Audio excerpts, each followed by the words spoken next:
Hey friends, Teresa Faye here, hosting the very first episode of Between Me and the Ink. If we know each other, hey, how are you? Let me know how you've been.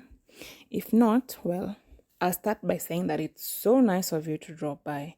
My name is Teresa Faye, and I am starting this podcast as a way for me to share the things that I keep learning while on my life's journey.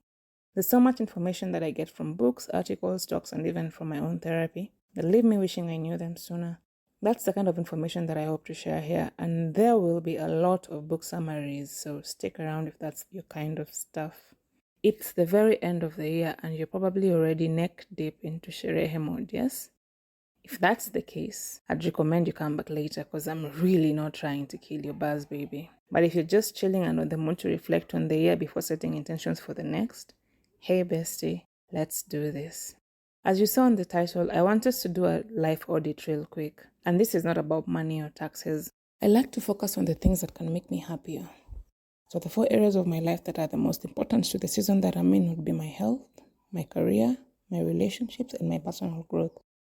You can use these 4 like I do, or add others that make the most sense to you. Also, if your work is not tied to your career, just use work instead. Essentially, you can have as many categories as you like, but I recommend using only 4 for a start.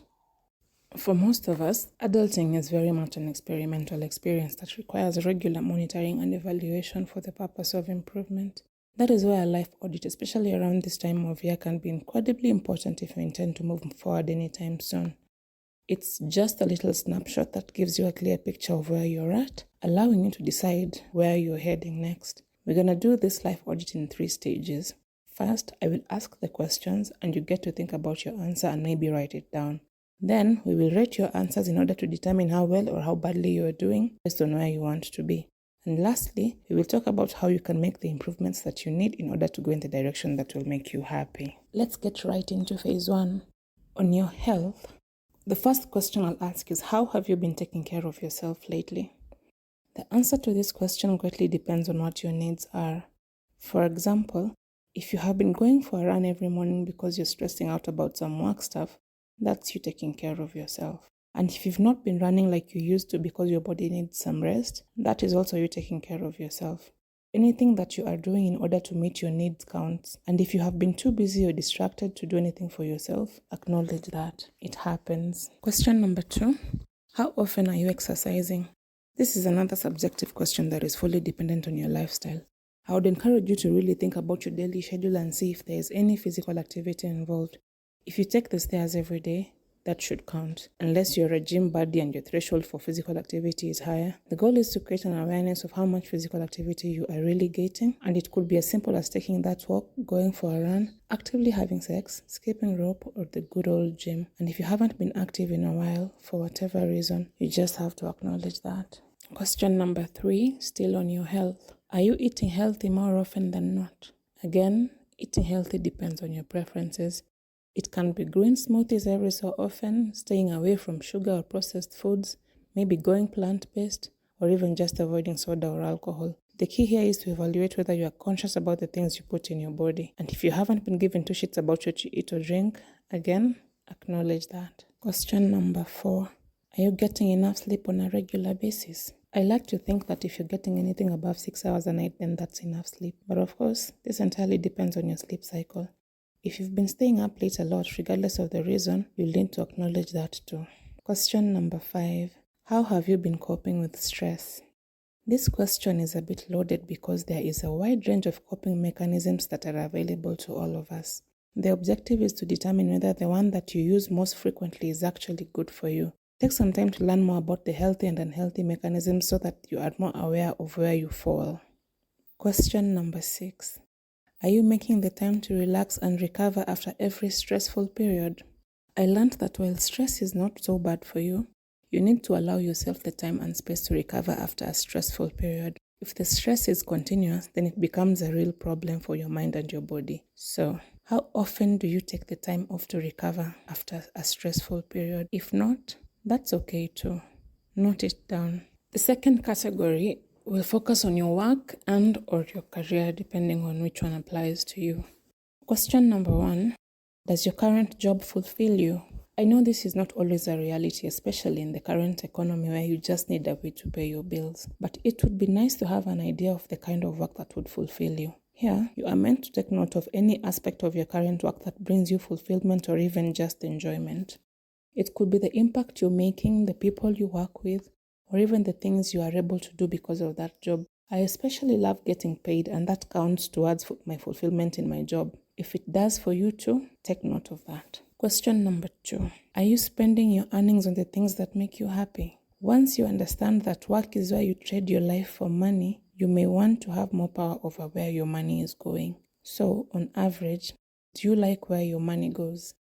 If money flies out of your hands, this may be a tough question. You might need to look at your transactions and figure out if any of those expenses were intentional. Again, no judgment here. Just look at your spending objectively and decide if you're happy with it. The next category is your relationships. Question number 1. Who are the most important people in your life, and what are you doing to maintain those relationships? Most of us only got to learn that we have to invest in our relationships as adults, because as children, it is the people who love us that keep doing things for us, showing up and making plans. Here, write a list of the people you consider to be the most important and check your call logs and messages or even emails. Do those people appear in your recent history? If you love giving gifts, have you gifted them recently?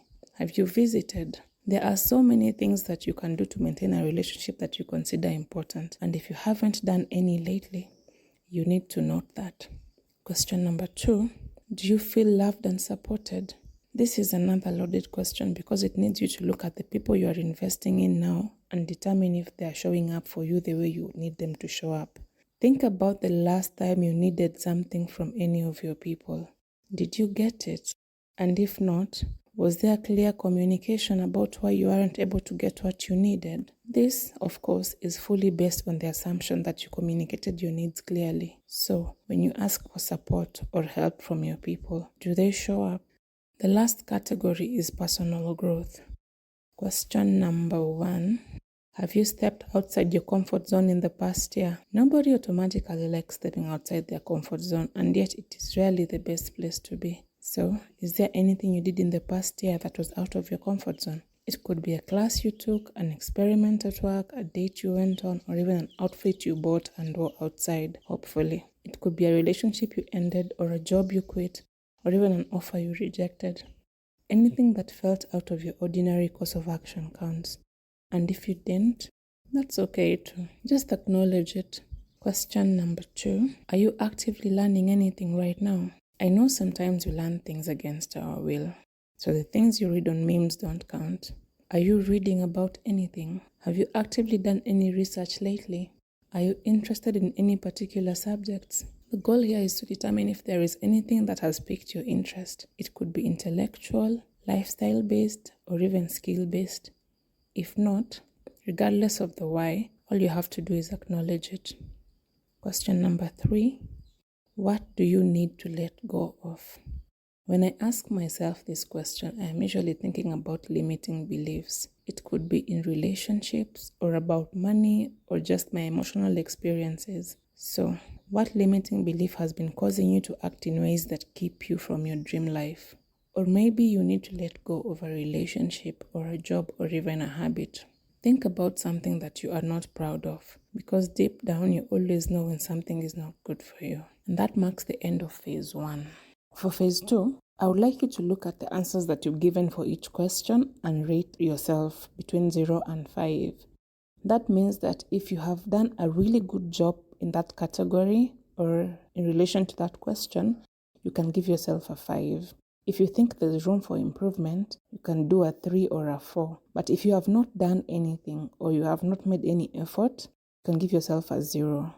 I would like you to decide on your rating because you are in a better position to determine how much effort you have made. And remember to be as honest as you can. We're now in phase 3.